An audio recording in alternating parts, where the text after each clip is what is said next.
Bonjour,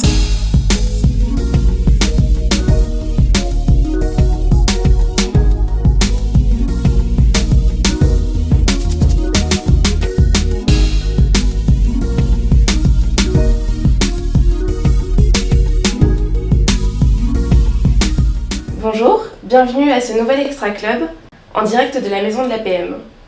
Il y a un mois, presque jour pour jour, 51,9% des électeurs britanniques ont voté en faveur de la sortie du Royaume-Uni de l'Union européenne. Ce vote a surpris, parfois déçu, une partie de l'opinion publique et des dirigeants politiques. Pour vous permettre de mieux le comprendre et d'en appréhender les éventuelles conséquences, nous avons le plaisir d'accueillir aujourd'hui Robert Tombs. Bonjour Robert. Bonjour Gaëlle. Je me permets de vous appeler comme ça parce que vous êtes franco-britannique. Vous êtes historien, vous êtes spécialiste de la France du 19e siècle, de la Commune de Paris. Vous avez écrit de nombreux ouvrages sur ces questions-là. Vous avez notamment écrit en 2012 aux éditions Armand Collin un ouvrage qui s'intitule « La France et le Royaume-Uni, des ennemis intimes ». Vous l'avez coécrit avec votre épouse. Et plus récemment, vous avez écrit un ouvrage en anglais qui s'appelle « The English and Their History » aux éditions Penguin en 2014. Vous êtes aussi professeur à l'université de Cambridge. Aujourd'hui, nous sommes particulièrement heureux de vous recevoir pour deux raisons. La première, c'est que vous êtes un historien qui est reconnu et très apprécié en Grande-Bretagne et que votre point de vue d'historien nous permettra certainement de mieux comprendre les causes profondes de ce vote pour le Brexit. Et la deuxième raison, c'est que vous-même, vous avez pris position en faveur du Brexit et que c'est un point de vue que finalement nous avons assez peu entendu dans nos médias francophones, en tout cas. Avant de vous poser ma première question, je voudrais juste m'adresser aux dirigeants qui nous suivent. Merci d'être là aujourd'hui avec nous. Je voudrais préciser que Robert répondra à vos questions de son point de vue d'historien et que pour ceux d'entre vous qui souhaiteraient aller plus loin sur les questions précises économiques et financières du Brexit, nous organiserons à la rentrée un Extra Club qui sera spécifiquement dédié à ces questions. Alors j'en parlais en introduction. J'aimerais d'abord dire que je suis content d'être là. Il faut bien que les Français comprennent un peu ce qui s'est passé en Angleterre et merci de m'avoir invité. Merci à vous d'être là. Donc j'en parlais en introduction, une bonne partie des dirigeants, certains de nos dirigeants APM d'ailleurs, ont été un petit peu déçus, en tout cas surpris de ce choix en faveur du Brexit. Qu'est-ce que vous en pensez, vous ? Mais je pense que les médias ont été influencés par l'état des esprits à Londres, qui était très pour rester.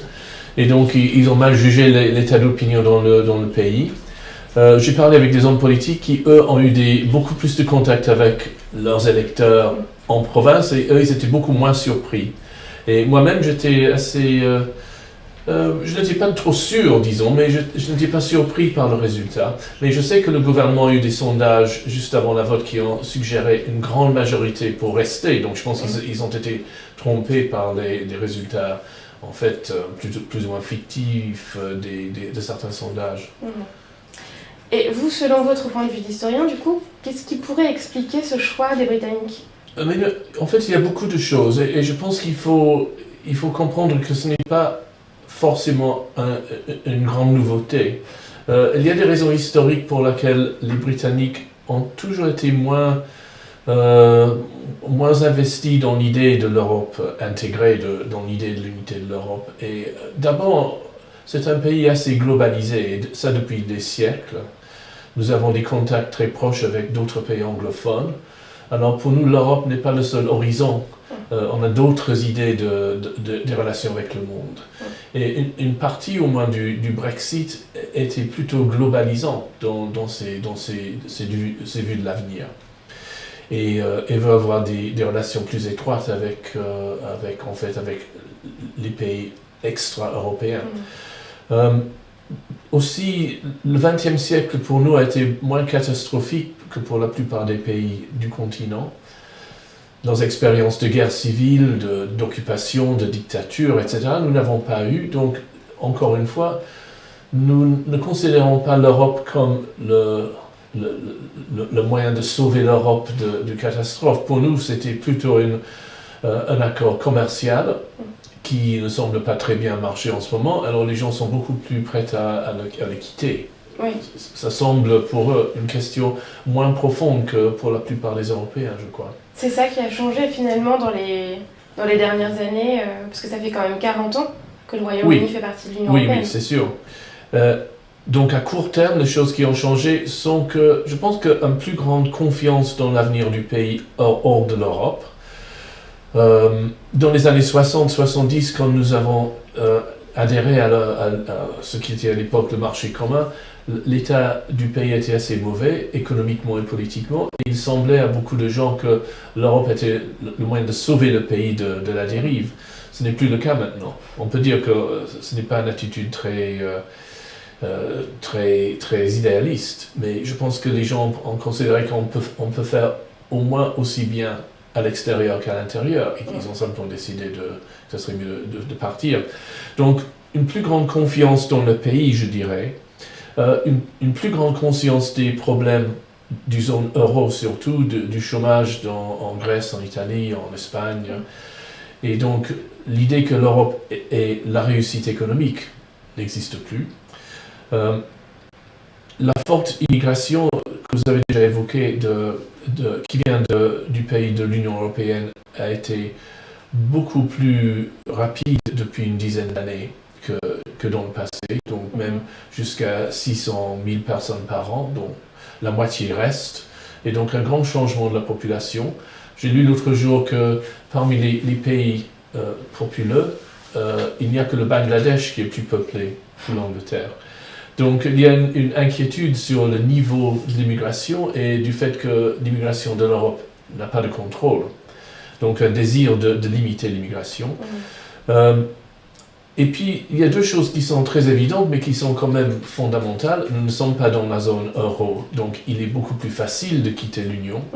D'autres pays qui peuvent avoir aussi des idées assez critiques sur l'Europe n'ont pas le choix, comme on peut imaginer la Grèce, qui aurait des raisons pour quitter l'Union européenne, mais qui ne peut pas.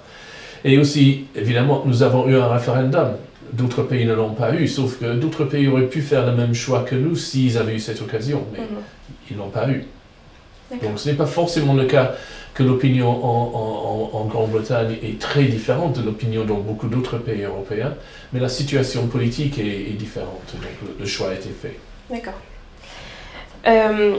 On a beaucoup parlé dans les médias de la question de l'Écosse aussi, au sujet de ce Brexit, et de la possibilité pour eux de gagner leur indépendance. Oui. Est-ce que vous pensez qu'il peut y avoir une contagion en commençant par l'Écosse ?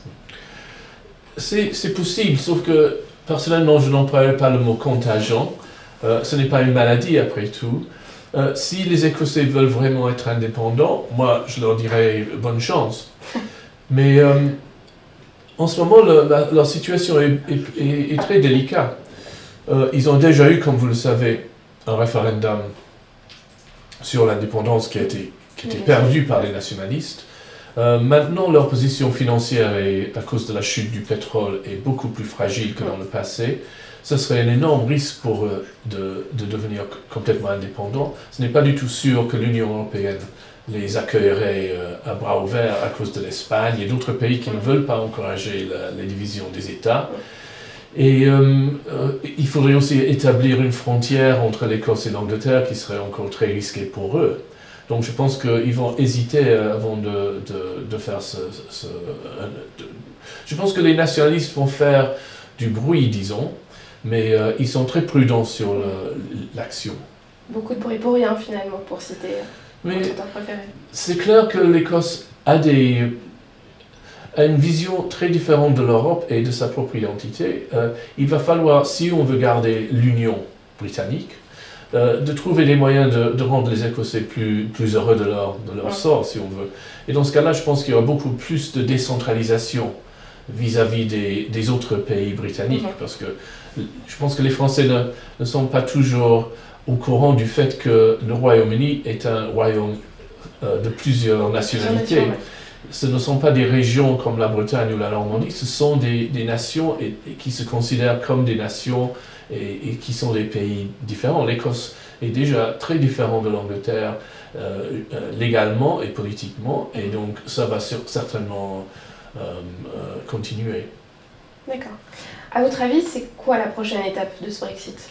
Mais je pense que ça devient plus clair maintenant, parce que notre nouveau Premier ministre Madame May, a annoncé que nous allons déclencher le célèbre article 50 du traité de Lisbonne en janvier prochain.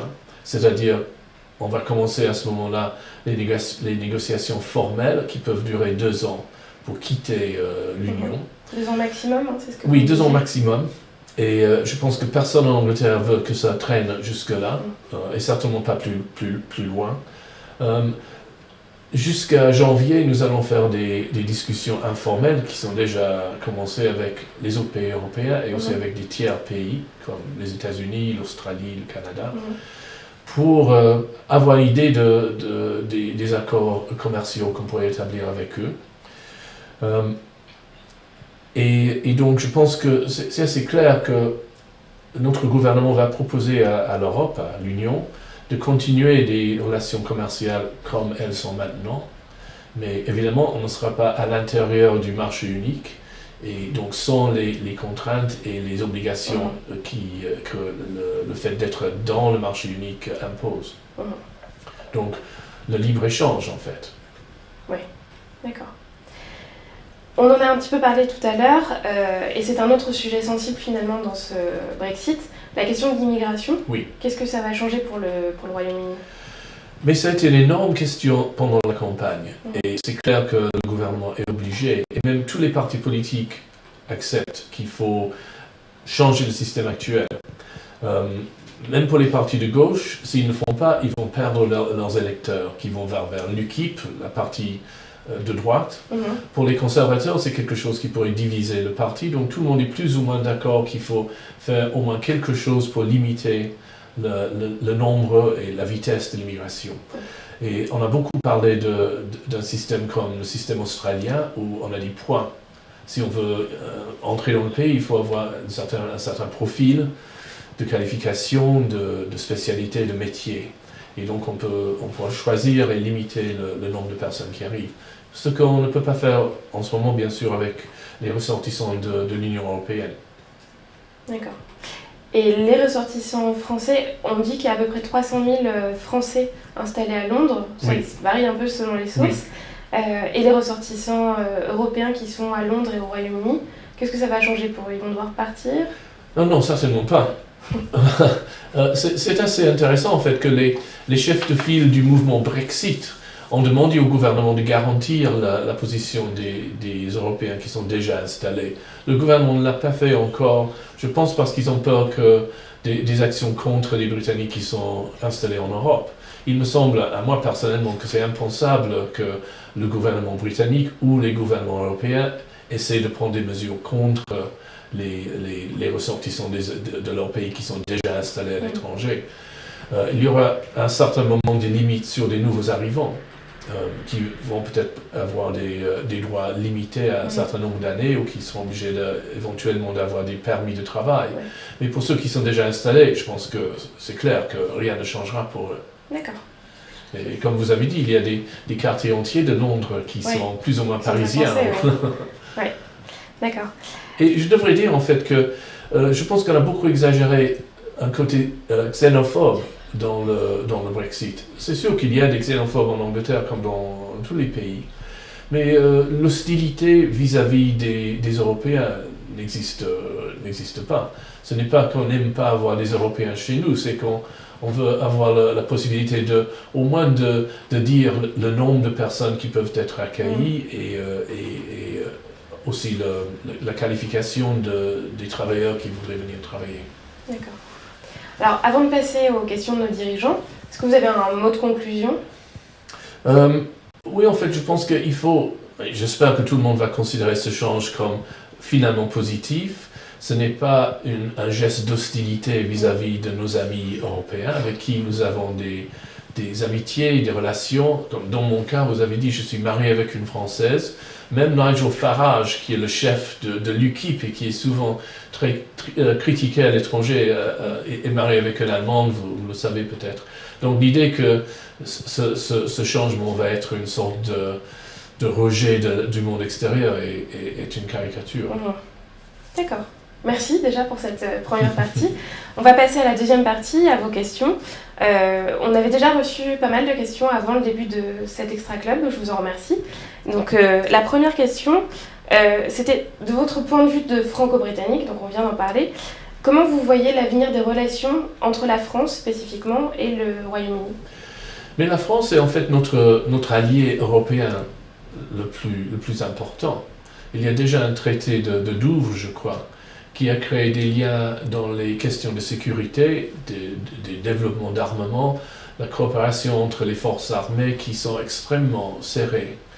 Je ne sais pas si tous vos adhérents le savent, mais chaque fois qu'un navire de guerre français quitte le port, il y a des officiers britanniques dessus, il y a des pilotes britanniques dans les avions français, et la même chose pour les officiers français dans les sous-marins britanniques, par exemple. C'est extrêmement proche, cette relation, et j'ai aucun doute qu'une fois les émotions fortes du Brexit ont un peu calmé, ça va continuer comme maintenant, parce que nos deux pays sont obligés de coopérer, en fait, parce que ce sont les deux seuls pays de l'Europe qui ont vraiment des ambitions dans le monde extérieur.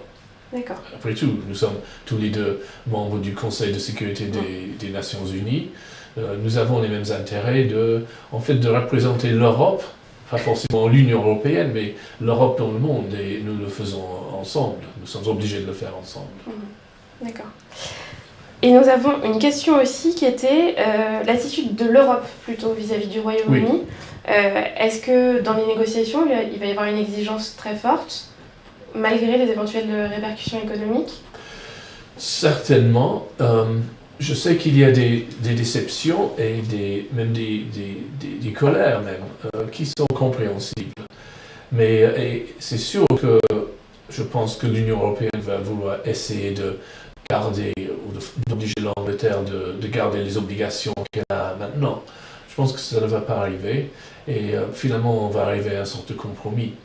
Comme j'ai dit, je pense que l'Angleterre va proposer de continuer les échanges commerciaux comme elles sont maintenant. C'est pour les pays européens de décider si c'est ça qu'ils veulent ou s'ils veulent autre chose. Et dans ce cas-là, je pense que le gouvernement britannique va probablement proposer de faire des relations selon les règlements de l'OMC. D'accord. J'ai vu passer une question qui va bien avec ce qu'on est en train de se dire.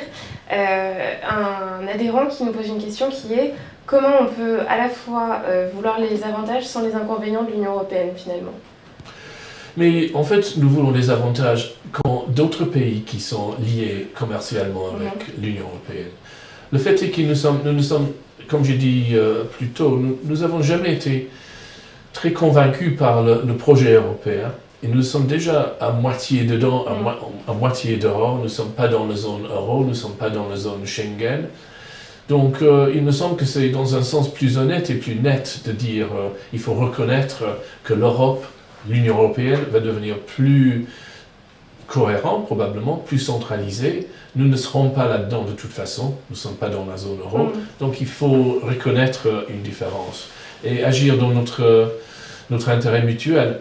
Ce n'est pas finalement simplement l'Angleterre qui va avoir des avantages. Nous achetons plus de l'Union européenne que nous y vendons. Donc les avantages d'un accord de commerce libre seront forts pour les exportateurs européens, inclus bien sûr les Français. Je pense que j'ai raison à dire que c'est avec la Grande-Bretagne que la France a son plus grand excédent commercial dans le monde. D'accord. Et d'ailleurs, une question qui est un peu proche de ce qu'on vient de se dire aussi. Au final, à qui va profiter le Brexit? Au Royaume-Uni et en Europe? Et à l'inverse, qui seront, s'il doit y en avoir, les grands perdants de cette décision? Mais il risque d'en avoir des perdants, c'est sûr. Les avantages, ce sont évidemment pour les entreprises et pour les personnes qui travaillent globalement. Les entreprises qui exportent beaucoup à l'Asie, aux États-Unis, à l'Amérique du Sud, par exemple, ils peuvent avoir des avantages à ne plus être limités par certains règlements européens.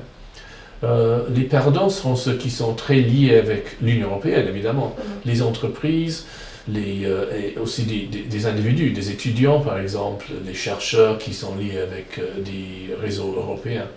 Ce sont des choses qu'on devrait essayer de continuer dans les négociations, ce qui me semble pas trop difficile si on met une bonne volonté.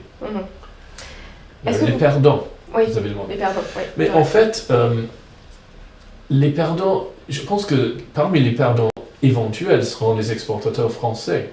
Nous achetons beaucoup de produits de voitures, de produits agricoles, de vins, de produits de luxe.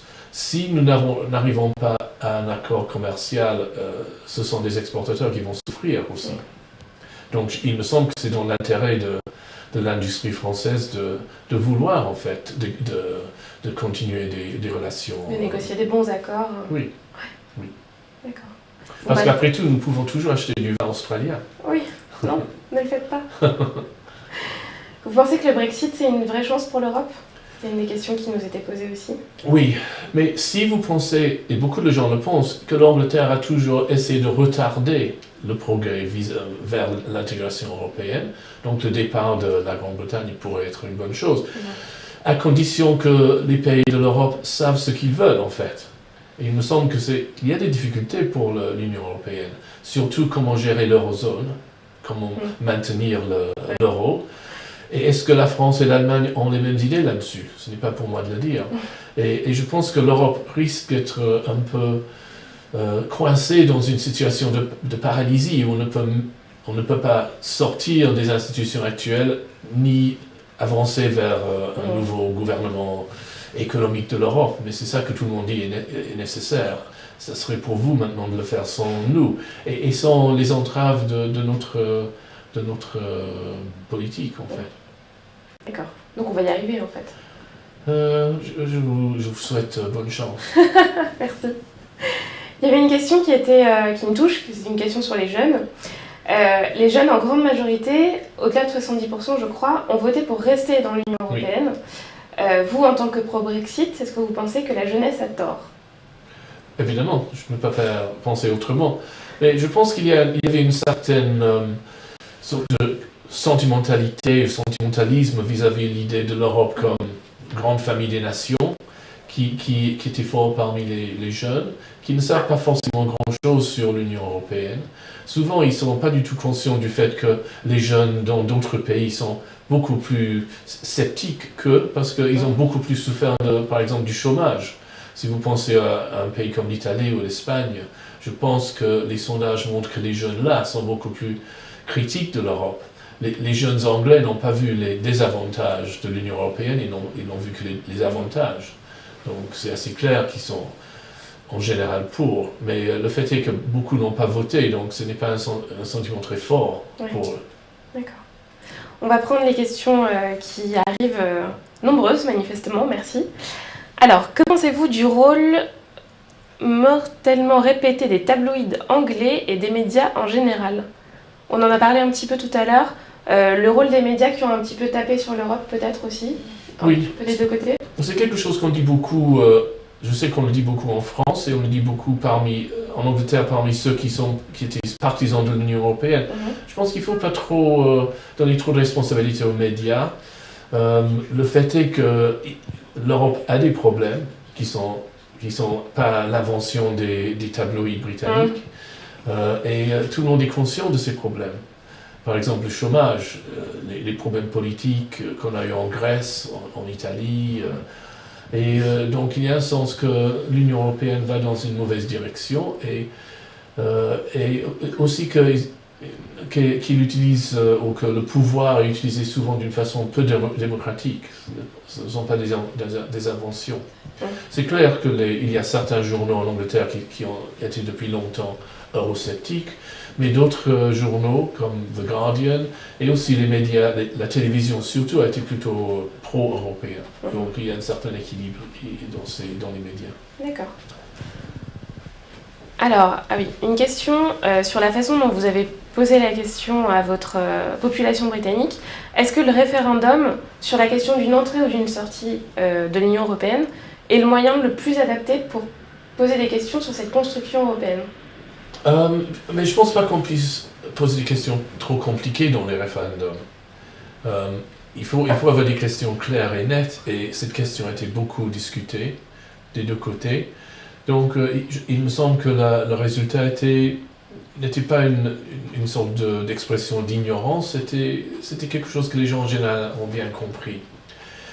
Et il ne faut pas oublier non plus que le gouvernement et aussi des personnalités étrangères, François Hollande, je crois, mais Barack Obama et beaucoup d'autres ont essayé de mettre de la pression sur l'électorat britannique pour rester.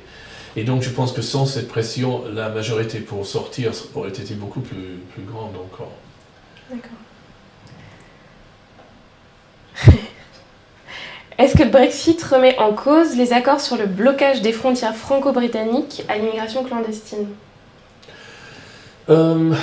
L'accord qu'a le gouvernement britannique avec le gouvernement français pour contrôler le flux de population entre Douvres et Calais n'a rien à voir avec l'Union européenne. C'est possible, et je sais que certains hommes politiques français ont dit qu'ils pourraient cesser de permettre de faire des contrôles sur le sol français. Il me semble que ça ne changera pas grand-chose, sauf de rendre la vie un peu plus difficile pour tout le monde, mais on fera comme on fait dans les aéroports. On demandera on fera des contrôles sur les bateaux, on fera des contrôles dans les trains. Et je pense que le système actuel est plutôt question de praticalité des deux côtés. D'accord. Il y a tellement de questions qu'on ne sait plus lesquelles choisir. Que vont devenir tous les fonctionnaires britanniques qui travaillaient à Bruxelles ? Ceux qui ont des contrats, ils vont sûrement rester. Je ne sais pas si d'autres seront recrutés par le gouvernement britannique. Parce que ce que nous n'avons pas en ce moment, évidemment, ce sont des experts dans les négociations commerciales. Parce qu'ils sont tous à Bruxelles, donc il est possible que certains reviendront en Angleterre, que le gouvernement leur offrirait des postes dans la fonction britannique. Mais je pense que beaucoup qui se sont installés là-bas, ils vont rester, et ça va sûrement faire partie des négociations. D'accord. Mais je ne pense pas, de toute façon, on va commencer à forcer les gens de quitter leur poste, quitter leur maison, de rentrer chez eux. Ça me semble impensable. Merci. Alors, on a un petit peu posé la question tout à l'heure avec la question de l'Écosse. Est-ce que la sortie de l'Union européenne de l'Angleterre peut engendrer un risque d'effondrement de l'Union européenne ? Mais il me semble que ce risque existe déjà, le fait est. Le grand problème, c'est l'euro. Est-ce qu'on peut continuer pendant des décennies d'avoir des taux de chômage extrêmement élevés dans certains pays européens sans que ça s'éclate un jour ou un autre? Qu'est-ce qui va se passer si un gouvernement d'extrême droite vient au pouvoir en France, ou en Italie, ou en Grèce? Il me semble que l'Europe, en ce moment, va vers une sorte de crise politique ou sociale, de toute façon. Ce n'est pas à cause de nous que ce problème existe. Et si je peux défendre mon propre pays, on a toujours conseillé contre l'euro. Et c'est l'euro, il me semble, qui cause le grand problème pour l'Europe. Et qui crée cette énorme division entre le nord de l'Europe et le sud. On a même parlé de créer deux zones euro, une sorte de... On a dit en plaisantant que ce serait l'euro protestant et l'euro catholique. Mais et ça, c'était, je pense, sérieusement discuté à Bruxelles, mais si c'est possible ou si c'est acceptable politiquement, je ne sais pas. Mais il faut faire quelque chose de toute façon. D'accord. Une question très franco-britannique. Sommes-nous, nous Français, idéalistes et les Anglais plus pragmatiques ? Oui, en général, oui, je crois. Et c'est la faute de Descartes, si vous voulez. Mais je pense que c'est vrai que les Français ont tendance de juger les choses d'une façon théorique. L'intégration européenne est une bonne chose théoriquement, alors il faut le faire. Les Anglais ont tendance de considérer les choses d'une façon, si vous voulez, un peu terre à terre, pratique. Est-ce que ça marche? Est-ce que ça rapporte des avantages? Sinon, alors on abandonne. Et il y a une forte différence culturelle entre nos deux pays qui sont dans beaucoup de choses très proches, mais qui, je pense, qui sont dans leur façon de voir le monde assez différente. Ok. Quels seraient les impacts, si vous savez répondre à cette question, sur l'agriculture et sur l'agroalimentaire? On a parlé un peu du vin tout à l'heure déjà. Mais ça, c'est un problème dans les deux pays, je crois. Vous vendez beaucoup de choses. En Angleterre, ça devrait continuer. pour le gouvernement britannique, il faut décider ce qu'il faut faire de l'agriculture, parce que l'agriculture en ce moment est protégée par le PAC. Et donc, est-ce qu'on va continuer une sorte de PAC britannique pour les agriculteurs britanniques?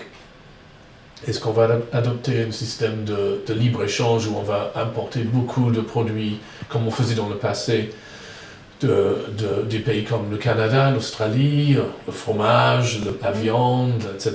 Est-ce qu'on va acheter des choses en Afrique ou en Amérique du Sud? On le fait déjà beaucoup, mais on pourrait le faire plus. Et qu'est-ce que ça ferait à nos propres agriculteurs? Donc il faut avoir un système. Il faut décider quel est l'avenir de l'agriculture britannique. Et il faut avoir une politique. C'est ça qu'on n'a pas en ce moment. On pourrait faire ce qu'on faisait dans le passé, je pense, c'est-à-dire de subventionner les revenus des familles agricultrices. Agricultrices, oui. Mais je ne sais pas, je pense qu'on a très peu discuté jusqu'ici. Et l'agriculture a été assez divisée sur la vote. Et vous avez les moyens de subventionner les... Mais si on fait dans le passé, ouais. Oui, on pourrait le faire. Il faudrait dans ce cas-là maintenir des prix assez élevés. Mais est-ce qu'on pourrait faire ça si on signe des accords de libre-échange avec des pays comme l'Australie? Probablement pas.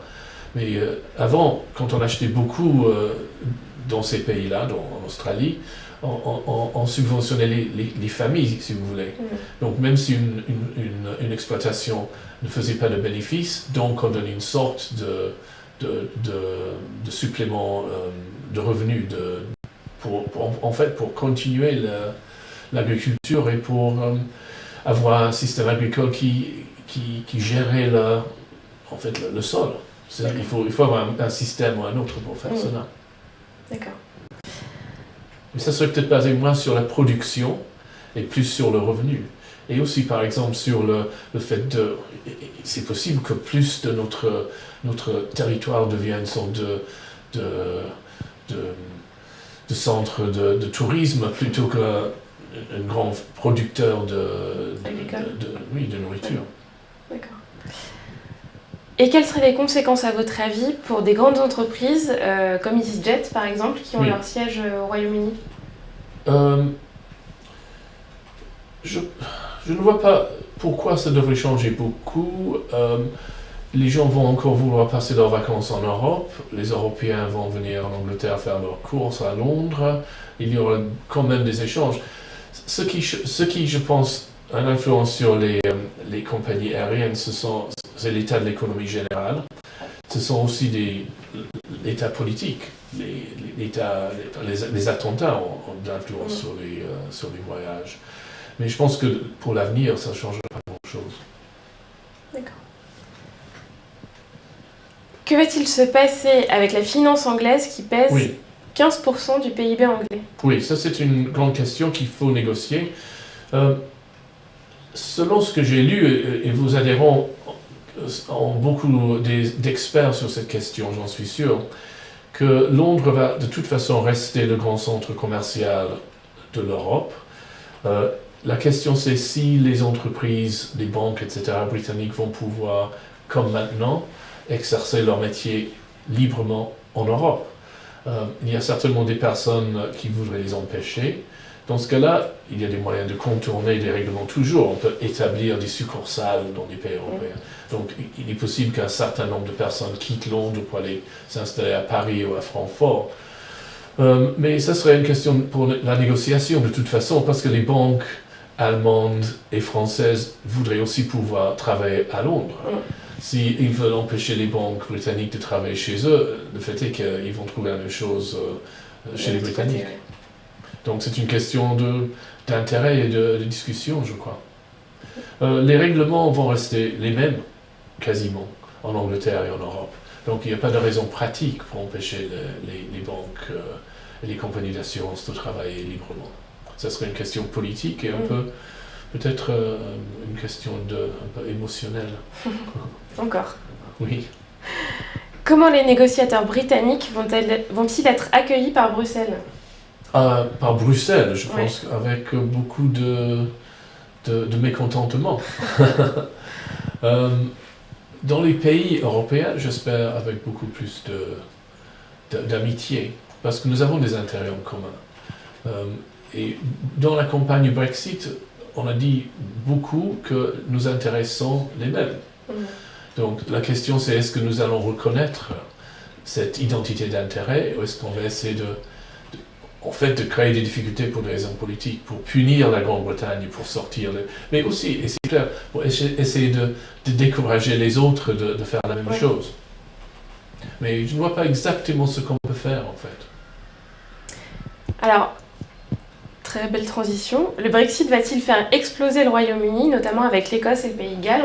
On en a parlé un petit peu tout à l'heure. On peut parler de ça, oui. Ouais. Le Pays de Galles, non, parce qu'ils ont voté comme l'Angleterre. En fait, la plus grande difficulté, c'est l'Irlande du Nord, qui a voté pour rester, en grande partie à cause de leur relation avec l'Irlande du Sud. Ils n'ont pas besoin, ils veulent absolument pas avoir une frontière qui divise les deux parties de l'Irlande, parce que ça risque d'allumer de nouveau les difficultés politiques. Mais le gouvernement britannique a dit, ce qui me semble être évident, qu'ils n'ont pas l'intention d'établir une frontière entre les deux parties de l'Irlande. Et je ne pense pas que le gouvernement de l'Irlande ne veut pas le faire non plus. Alors, les négociations ont déjà commencé, on en a un petit peu parlé. À votre avis, qu'est-ce qui va se passer pour la sortie? Il y a même on en parlait tout à l'heure, il y a même des articles dans le Guardian notamment, qui parlent du fait que peut-être que ça ne se fera pas finalement ce Brexit, ou que ça durera très longtemps. Oui. Ben, je ne suis pas d'accord. Le Guardian, qui est un journal de gauche, de centre-gauche, est extrêmement pro-européen. Et certains journaux britanniques, dont le Guardian, cherchent des difficultés, le fait est. Donc ils prennent systématiquement le côté pessimiste de tout ce qui va arriver. Il me semble que les difficultés ont été beaucoup exagérées, et c'est certainement le cas que le gouvernement va pousser assez vite vers le Brexit. Leur avenir politique dépend de le faire et de le faire bien. Et je pense que le fait que la minorité n'est pas d'accord ne changera pas grand-chose. Quel serait l'impact éventuel sur des accords de coopération militaire avec l'OTAN, par exemple, puisque vous êtes partie de l'OTAN? Oui, rien. En fait, la Grande-Bretagne va même essayer je pense, d'augmenter sa participation. Ils l'ont déjà fait. Ils veulent absolument montrer au monde et aux Américains qu'ils ne sont pas en train de s'isoler. Donc on a déjà envoyé des troupes dans les États baltiques. On dépense plus sur l'armement, sur la défense, si vous voulez, que tout autre pays de l'Europe. On vient de décider de renouveler notre arme nucléaire. Et donc c'est clair que la Grande-Bretagne va essayer de jouer le même rôle, ou même un rôle plus grand qu'il n'a fait dans le passé. Les pays de l'Union européenne n'ont-ils pas intérêt à être un peu durs avec le Royaume-Uni pour décourager leurs propres opinions publiques de vouloir une sortie aussi? Oui, c'est ça certainement, c'est un problème. Donc est-ce qu'ils vont essayer de créer des difficultés pour nous, qui sont en même temps des difficultés pour eux, pour essayer de garder la cohérence de l'Union? C'est bien possible. Mais je pense que le gouvernement, nous allons voir, est prêt à dire, dans ce cas-là, nous allons terminer les négociations et nous allons faire la commerce avec vous comme avec les autres pays du monde. Et donc, dans ce sens-là, ça limite ce que peut faire l'Union européenne. Parce que si on dit, mais dans ce cas-là, au revoir, c'est la fin. Ça imposerait des tarifs de quelques pourcentages. Ça ne changerait pas grand-chose, je crois. Mais ça pourrait avoir un effet sur les exportateurs français. D'accord. Est-ce que le Royaume-Uni va devenir un nouveau paradis fiscal? Ça l'est déjà, dans un sens. Et beaucoup de gens ne sont pas contents du tout de voir des milliardaires russes s'installer au milieu de Londres et d'acheter des grandes propriétés, etc. Je pense que le fait d'avoir quitté l'Union va peut-être rendre le gouvernement plus, disons, moins sévère avec... c'est une possibilité avec le capital étranger. Parce qu'il veut justement prouver qu'ils ne sont pas sortis du système international. Mais il y a des personnes qui disent que... En fait, on a des paradis fiscaux qui font partie de l'ancien empire britannique, comme par exemple dans les Caraïbes, Cayman Islands, the British Virgin Islands, et même les îles anglo-normandes ont des privilèges fiscaux. Oui. Je ne sais pas si on va essayer de changer, je ne sais même pas si le gouvernement britannique a vraiment le pouvoir de le changer. Mais c'est quelque chose certainement qu'il va falloir discuter. D'accord. Alors, quel peut être l'impact sur les négociations avec l'île Maurice ? J'ai aucune idée. Aucune idée. Hein. Est-ce qu'on peut avoir une autre question ? On avait une question dont on avait parlé un petit peu en préparant cet Extra Club, qui était plutôt d'un point de vue politique au Royaume-Uni. Qu'est-ce que ça va changer ? On a beaucoup parlé de David Cameron, de sa démission. Mais en fait, ça a étonné tout le monde, à l'étranger aussi bien qu'en Angleterre. Mais ce qui s'est passé c'était pas du tout prévu. Cameron, évidemment, pensait gagner, et la plupart de la classe politique aussi. Et ont perdu le référendum. Son départ était inévitable, mais on a supposé que Boris Johnson allait le succéder. En fait, personne n'a pensé que Madame May serait le Premier ministre actuel. Et on a souvent pensé que le Parti conservateur serait déchiré par ce résultat. En fait, ils ont pu se réunir très très vite. On a un nouveau gouvernement qui est assez fort, qui est soutenu par tout le parti et par l'opinion publique aussi. Et l'opposition, surtout travailliste, est complètement négligeable en ce moment. Le parti travailliste est divisé et en train de se déchirer et va peut-être même éclater. Donc pour le moment, il n'y a pas d'opposition et le gouvernement a les mains libres en fait. Et le parti UKIP ? Oui, c'est ça le grand mystère dans un sens, parce que UKIP, je ne comparais pas UKIP avec le Front National dans beaucoup de sens, mais il est semblable dans le sens qu'il a pu attirer les électeurs de gauche et de droite. Donc les anciens du Parti travailliste et les anciens du Parti conservateur ont été attirés par UKIP. Donc ça c'est classique pour une parti populiste de droite, si vous voulez. Mais qu'est-ce qu'ils vont devenir maintenant, ces électeurs ? Et ça, on ne sait pas. Est-ce qu'ils vont rester dans un parti UKIP ? Est-ce que le parti va se réinventer pour devenir une présence permanente sur la scène politique ? Est-ce qu'ils vont aller plutôt vers le Parti conservateur si le Parti conservateur réussit avec le Brexit ? Est-ce que certains vont retourner au Parti travailliste s'ils réussissent un jour à avoir un chef crédible ? Et ça, c'est le grand mystère de la politique actuelle, je crois. Ok. Alors, bonne question. Que se passera-t-il si les négociations échouent ? Mais comme je l'ai dit, je pense qu'au moins si le gouvernement et les partisans du Brexit ont leur volonté, nous allons dire à Bruxelles, d'accord, on ne peut pas faire un accord comme nous le voulons, donc nous allons être obligés de faire le commerce selon les règles de l'Organisation mondiale du commerce. Donc il y aura des tarifs des deux côtés. Oui, de toute façon, il y aura des négociations. Oui. Quoi qu'il en soit. Oui. D'accord. On a parlé un petit peu de la question qui vient. Est-ce que ça va renforcer les liens à l'intérieur du Commonwealth ? On parlait de l'Australie, du Canada. Il est possible. J'étais assez étonné parce que je ne pense pas que dans la campagne, on a beaucoup parlé de cette possibilité. Les personnes âgées ont souvent une nostalgie du Commonwealth. Ce sont nos parents, nos amis, etc. Mais je ne sais pas si on a pris très au sérieux cette question, mais j'étais assez étonné de voir le Premier ministre australien à la télévision l'autre jour en disant qu'il était très pour un accord commercial le plus vite possible. Donc c'est possible que pour ce genre de raisons, nous allons resserrer un peu les liens. Mais je pense que probablement dans les affaires, on pense beaucoup plus à l'Inde et à la Chine que l'Australie et la Nouvelle-Zélande comme partenaires pour l'avenir. D'accord. La Grande-Bretagne est-elle devenue une démocratie directe qui va maintenant fonctionner presque uniquement par référendum ? Non, je ne pense pas, mais c'est vrai qu'on a eu beaucoup de référendums récemment. Mais en général, ça a été pour des questions si on voulait, pour les règles du jeu.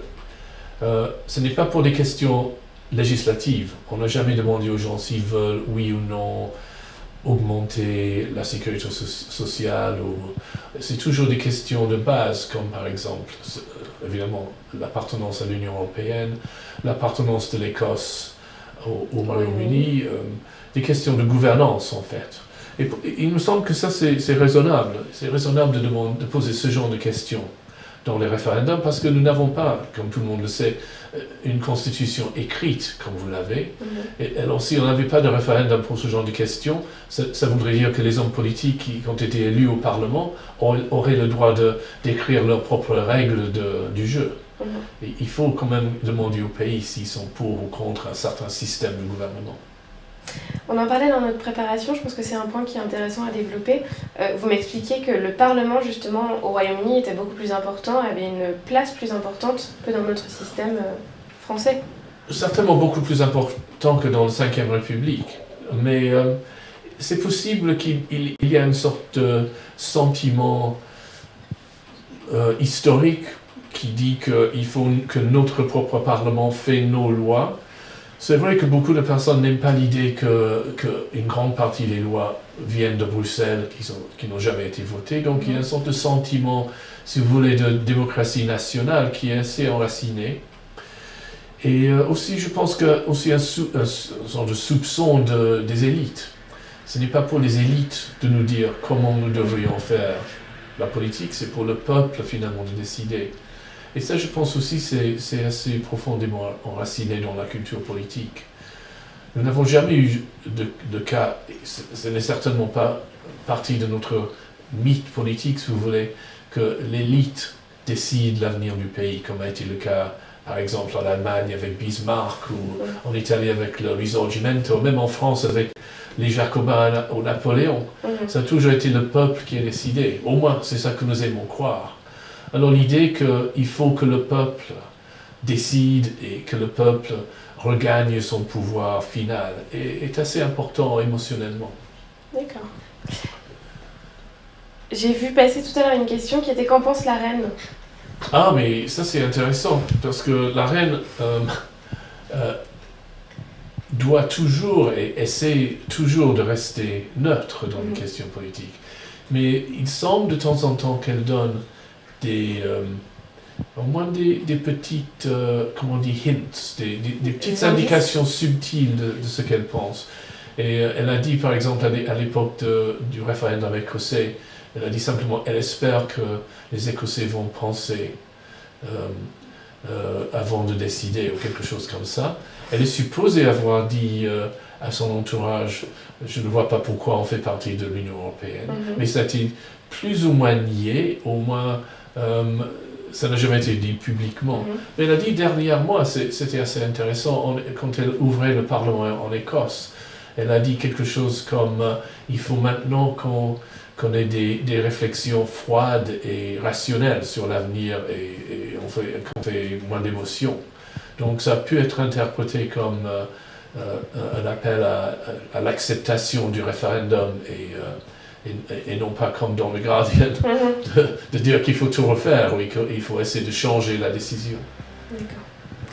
Alors on a un spectateur qui nous dit « Je sens que c'est un grand saut dans l'inconnu. N'est-ce pas un cadeau empoisonné, cette victoire pour les pro-Brexit ?» Mais si on est cynique, et nous le sommes tous un peu dans la politique, on peut dire que Mme May, qui était pour rester, a donné la responsabilité à ceux qui étaient pour le Brexit. Dans un sens en disant, mais c'est ça que vous avez voulu, alors à vous maintenant de jouer. C'est certainement une partie de son calcul, parce qu'il semble qu'elle est une calculatrice assez rusée, parce que personne n'a attendu que ce soit elle qui soit Premier ministre. Donc il y a Monsieur Davis qui est chargé des négociations, il y a Monsieur Fox qui est chargé des relations commerciales avec le reste du monde, il y a le célèbre Boris Johnson qui est secrétaire d'État au Foreign Office. Donc c'est ces trois-là maintenant qui sont responsables. Pour eux, c'est quelque chose qu'il faut absolument qu'ils réussissent. Sinon, c'est la fin de leur carrière et de la possibilité qu'ils aient de finir leur carrière en beauté. Et pour Boris, c'est sa seule chance de devenir Premier ministre à l'avenir. Donc pour eux, tout est à jouer. Ils ne peuvent pas, je pense, accepter la défaite. Mais s'ils sont battus dans les négociations, ça serait pour eux de dire au pays, c'est une mauvaise idée le Brexit, ça n'a pas réussi, il faut qu'on demande à nos amis européens de nous laisser rentrer penauds. mais je ne pense pas que ça va arriver. Si le Brexit secoue l'Europe et la fait évoluer dans le bon sens, du point de vue anglais, la Grande-Bretagne, le Royaume-Uni, pourra-t-il de nouveau nous rejoindre ? Je pense que ce référendum a créé de grandes émotions et a créé une sorte de frontière psychologique dans un sens. Je pense que pour beaucoup de gens, la décision a été faite de quitter l'Union. On ne veut pas faire marche arrière, je crois. Si les conditions étaient là pour attirer le pays plutôt eurosceptique d'accepter de revenir dans l'Union, alors je me demande en fait qu'est-ce qui resterait de l'Union. Parce qu'il faudrait d'abord accepter beaucoup plus de libre-échange, de terminer l'idée du mouvement libre des populations. Donc ce qu'on considère comme les piliers de l'Union européenne auraient été plus ou moins démolis. Donc je ne vois pas pourquoi l'Europe voudrait à ce prix-là avoir l'Angleterre comme membre. On arrive à la fin des questions qui nous sont posées. Vous avez été 138 à suivre ce live. On vous remercie pour votre présence. Robert, je vous remercie vous aussi de nous avoir rejoints pour parler de cette question du Brexit. Il me reste simplement à vous souhaiter un très bel été et rendez-vous à la rentrée pour de nouvelles aventures. Et merci à vous et à vos adhérents.